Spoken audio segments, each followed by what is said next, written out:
for 2 months, क्योंकि that we will not be able to afford.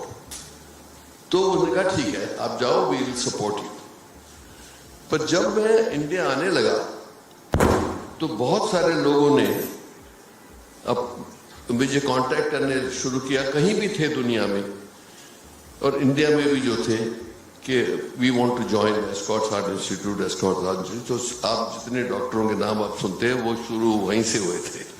तो मैंने उनको सबको साथ लिया. तो मैंने कहा कि ये इंडियंस हैं हमारे, और ये मेरा पूरा विश्वास है आप लोगों पे को भी जरूर ये एहसास होगा कि हिंदुस्तानी डॉक्टर दुनिया में प्रॉबेबली बेस्ट डॉक्टर है, नो क्वेश्चन. हमने तो टेस्ट किया हुआ, इसीलिए आप देखोगे कहीं भी दुनिया में इंडियन डॉक्टर है वो टॉप पे पहुंचा हुआ है. तो इसीलिए ये इतना मुझे विश्वास था कि हम खुद करेंगे, एस्कॉट्स हार्ट इंस्टीट्यूट को चलाएंगे, इंडियंस डॉक्टर के साथ चलाएंगे. तो ये कोई नहीं कह सकेगा कि अमेरिकन को आना पड़ा ये इंस्टीट्यूट चलाने के लिए. तो मेरी दिमागी जो इन नेशनलिस्ट फीलिंग है वो तब से.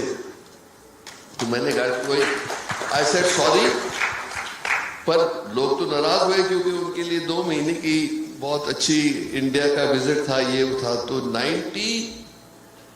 88 में खोला.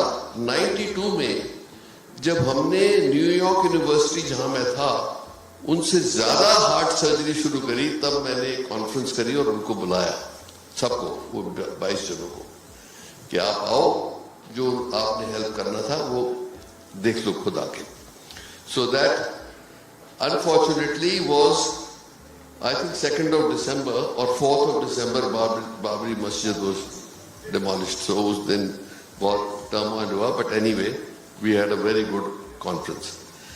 So उसके बाद जब 2004 में मैंने सोचा, तब ये आइडिया आया कि एक बनाया जाए ऐसा इंस्टीट्यूशन.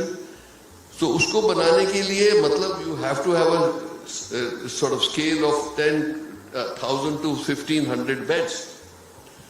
और तभी गुड़गांव में मेडिसिटी अनाउंस हुई थी कि लैंड है वहां पे, और कोई आ नहीं रहा था. कई बार उन्होंने ऑक्शन करने की कोशिश करी तो 3 बार फेल हो गई. तब हमने कहा कि इसको ले लेते हैं सारी लैंड को, और उसके ऊपर ये बना, और बहुत लोगों की हेल्प हुई और बहुत सारे डॉक्टर्स इकट्ठे हुए. तो सक्सेस एस्कॉट्स हार्ट इंस्टीट्यूट का भी सब हमारे इंडियन डॉक्टर्स के कंधे पे था, और जो मेदांता का सक्सेस है वो भी उन्हीं के कंधे पे हुआ है. तो ये कहना कि मैंने सब कुछ किया है, हाँ मेरा थॉट प्रोसेस जरूर था, बाकी साथी मिलते गए और हम आगे चलते गए. So Vinita ji is one of them.